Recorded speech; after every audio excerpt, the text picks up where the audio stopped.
everyone, welcome back to the channel. In today's video, I'm going to be doing a much requested video on the install of my Dasaita Android Head-Unit in my 3rd gen 2016 Tacoma.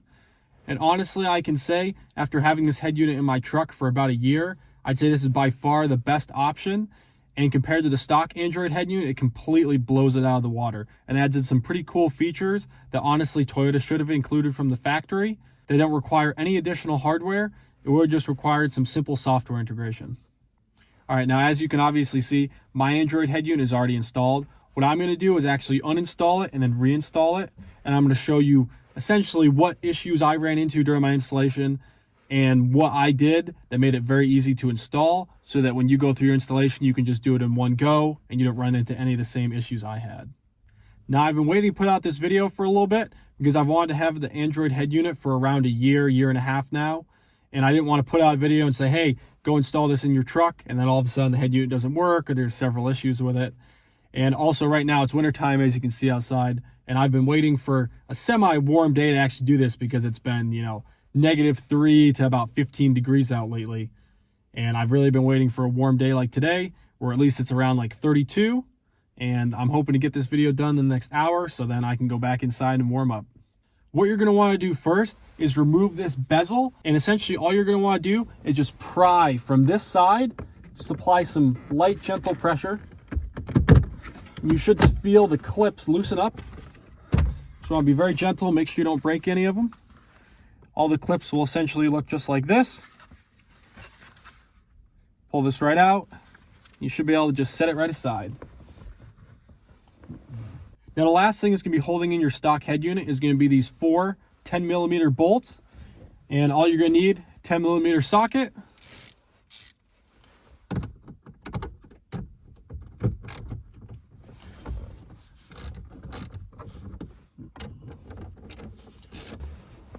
Okay, now, once you've taken out those 4 10mm bolts, I'll be right back.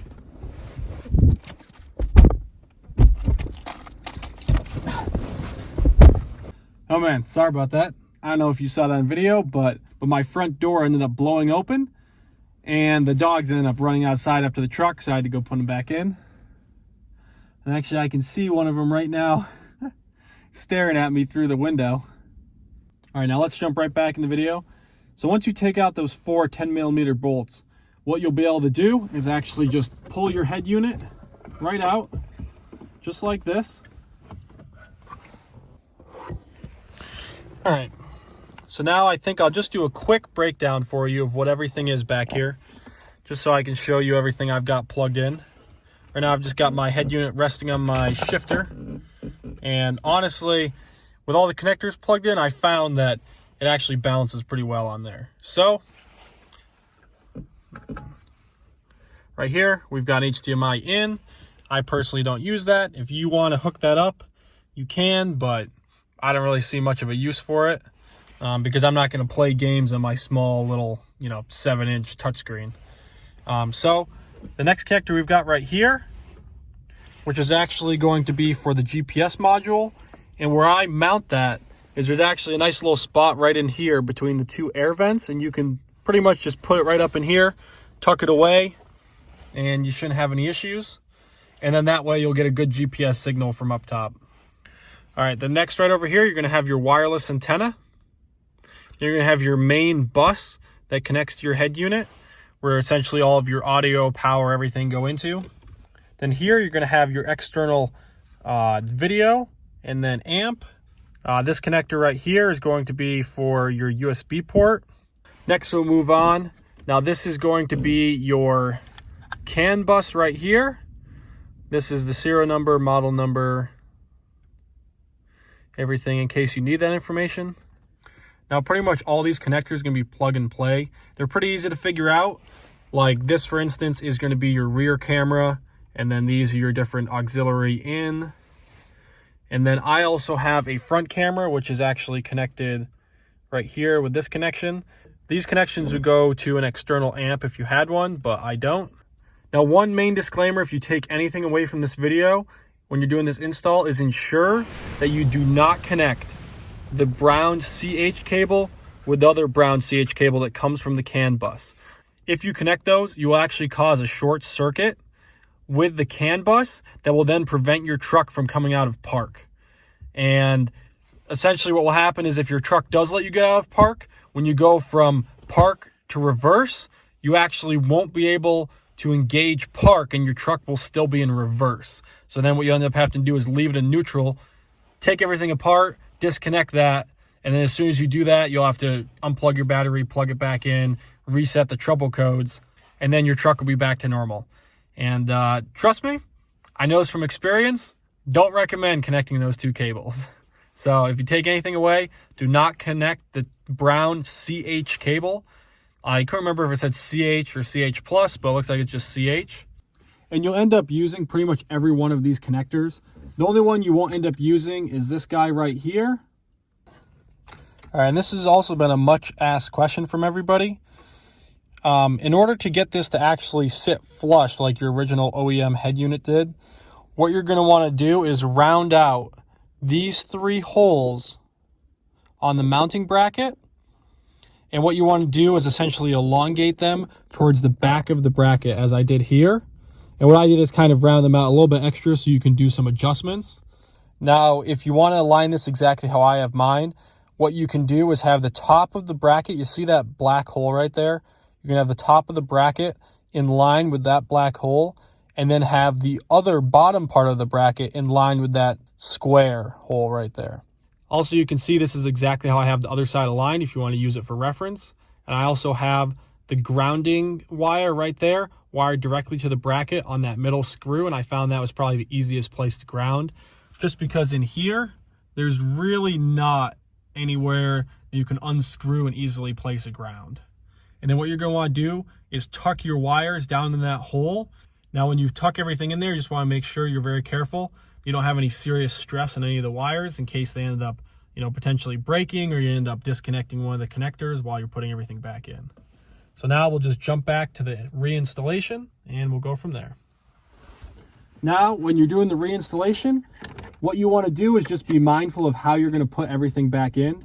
Now, what I recommend doing is taking your CAN bus, as you see right here, and put it in between these wires so it's all kind of like one bunch, and then you can easily just push that down in to the hole that's right here, and it'll easily hide away, and you don't have to worry about anything getting in the way, or if you do have to remove it like I am, it all very easily comes out and nothing gets hung up or snagged. And then this radio, just for reference, has a 15 amp fuse. So in case that fuse ever does blow, it's one of the larger style fuses. And you can probably see it right there, 15 amp fuse. Make sure you have your wireless connector at this, I want to say 45-degree angle. I found that if you have it straight up, it ends up getting caught in something in here. So I recommend just have that at a 45-degree angle and then have your GPS antenna like this, so it just stays out of the way of everything. All right, so what I'll do is connect our main connector back. And then all of these connectors here are all keyed. So it's very easy to plug everything in. It's pretty unlikely you're going to mess everything up. This is obviously for the radio. Personally, I don't recommend using this head unit for the radio because its reception is really not that good. Now this right here is going to be for your front camera, and if you have an auxiliary amp. Now I just have a small front camera, which I'll show you later on, that's mounted in my TRD Pro grill. Now if you have a 2016, 2017, or I think 2018 Tacoma like me, and you don't have any of the Toyota Safety Sense, and you don't have the radar module up front, you can actually install a front camera on your TRD Pro grill, just like what I have. And maybe one day I'll show a video on exactly how I installed that. Now, one revision I'm going to make is when you install the GPS module, what you're going to want to do is actually have it go up above everything, so then it just kind of sits on top. You don't have to worry about it running underneath everything. So just makes it easier. And then what you're going to want to do is just make sure you kind of protect that CAN bus when you put everything back in. What I'm going to do, just to prevent the CAN bus from just shaking around in here, what I'm going to do is actually attach it to these two wire looms right here, just so that it stays in place. And then last but not least, we've got our GPS module right here. Yeah, so one useful thing, if you do need to run any wires from this area underneath to like your front camera, for instance, or underneath your engine bay, or to an external amp, and you want to run it from here to wherever that external amp is, the easiest place to do it is actually there's a direct path down through here, and then underneath your start button, if you follow the kick panel that's down here, there's actually pretty much a direct line of sight from down here to up here where this radio is, just in case, you know, you do have to run any wires. Running wires that way isn't very easy because of where your fan motor is for your climate controls. So I'm just gonna figure out where I'm gonna actually mount this, and then once I do that, we'll be good to go. So I ended up mounting my GPS module over here to the right because I mainly just care about it not dropping down into here. So now that I've got the GPS module sorted, what I'll do is I'll just take the coiled GPS wire, and then what I'll do is I'll just push everything in, being very careful to make sure that, you know, there's no wires that are being caught in anything. And then what you're going to want to do is there's kind of you're going to feel a metal bar, and what you're going to want to do is try and push your CAN bus and the wire loom that's over on the left side down into that hole. Here, I'm just going to take off my Apple Watch just because it keeps getting caught and everything.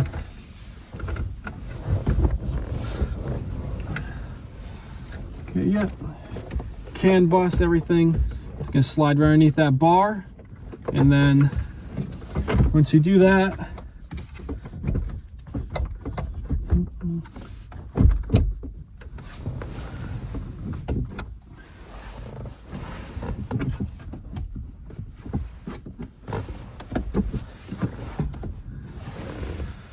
there's actually some very convenient plastic alignment pieces for the bracket. So it'll actually hold your head unit right in there. And then you can very easily just screw everything down. And your end product is going to look just like this. And then all you're going to have to do is just reattach those 4 10mm bolts and put back on your vent, and you're done. Now I'd say all in all, this would probably take you maybe 20-30 minutes at worst. It's honestly pretty much mainly plug and play. The longest part that probably took me to figure out was rounding out this bracket, because the first time I installed the head unit, I didn't do that, and I couldn't figure out why nothing was actually lining up. Now, as soon as I ended up rounding out the mounting holes on the bracket, everything fit nice and flush, and what I did is I measured the distance from here to my factory head unit screen, and then from here to my factory head unit screen, and then just made sure that the Dasaita Android head unit was at the same specifications as the stock head unit. And as soon as I did that, everything sits nice and flush, and this pops right back on. So, all right, now I'm just gonna pop in these last 4 bolts, put back on the vent housing, and we'll power on the radio and make sure everything works, and then we're good to go. Now, the easiest way I found to install and remove this vent housing is to remove it from this side and reinstall it on this side. So what you're gonna wanna do is essentially reinsert it right over here. You're gonna wanna start on this side where your instrument cluster is, and then what you're gonna wanna do is make sure that, you know, this bezel lines up with your head unit exactly how you want. And then what you're gonna wanna do is just push right here. You'll hear a clip. Push right here. Make sure that it's all clipped in. This honestly clips in pretty easily. And boom, you're done, just like that. Head unit's installed, and I'll just power on the truck for everybody just so you see the thing boot up, and essentially you see what the experience will be like.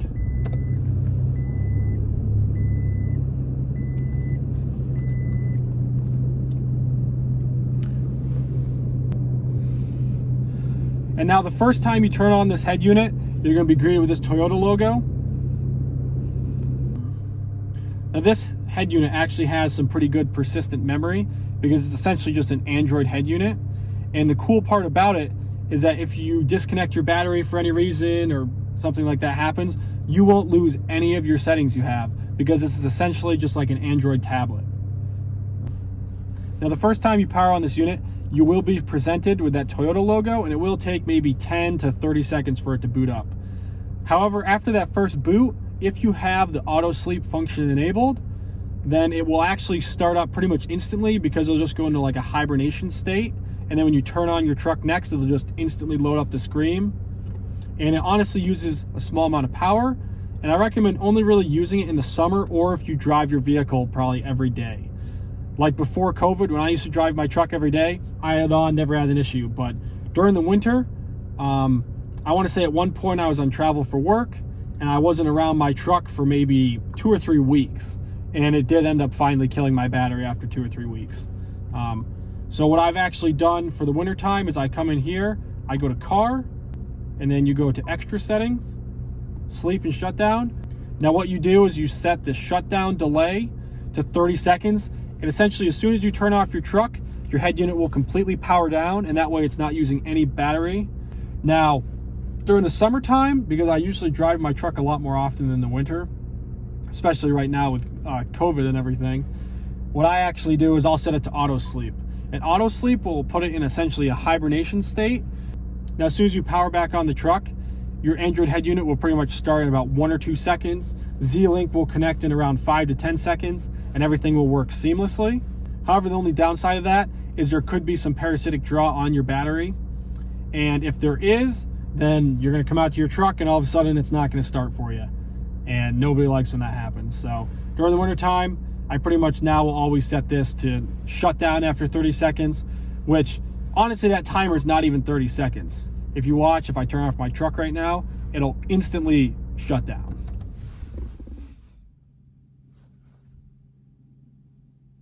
I'll turn on my truck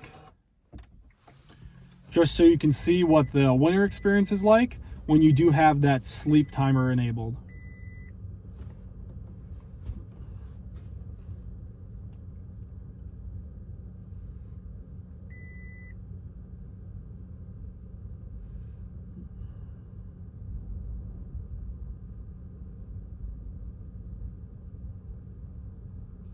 And just like that, head unit's back up, and maybe that took 30 seconds. Now I'm just going to show you the experience with the auto sleep function. Now, obviously, I don't run that during the winter, as I said before, but it is very nice and convenient, and exactly how fast this head unit does boot up. So here, I'll just turn off my truck.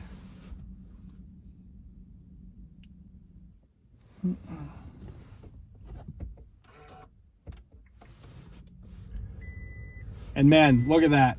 I want to say in a matter of 1 or 2 seconds, it just instantly starts as soon as I power on my truck. And that's essentially the experience you're going to have if you have the auto sleep function enabled. Just be mindful, if you don't drive your truck every couple of days, there could be some parasitic draw potentially. Now, I don't want to make a video that's, 35 minutes long, super boring, where I go through all the settings and everything I configured. I'll probably make a separate video if you guys want it, where I actually show you some of these extra settings I've configured using the CAN bus. For instance, if I shift in reverse, I actually have trajectory lines based on wherever so for instance, as you can see right here, if I turn my wheel, you can actually see my exact reverse trajectory, just like any modern vehicle. And Toyota could have just included this from the factory at really no cost to them. But that's not the case. Now, because I value you guys' time and I don't want to make a video that's 30, 40 minutes long, I'll probably make a separate video in the future if you guys want it, on exactly how I was able to have those reversing trajectory lines, or how I was able to configure my steering wheel controls so that the forward and back track and the volume up and down and everything work exactly as stock. Because when you set up this head unit the first time, the steering wheel controls will actually be reversed, which is kind of annoying if you're, if you've finally gotten used to the weird way Toyota has this set up.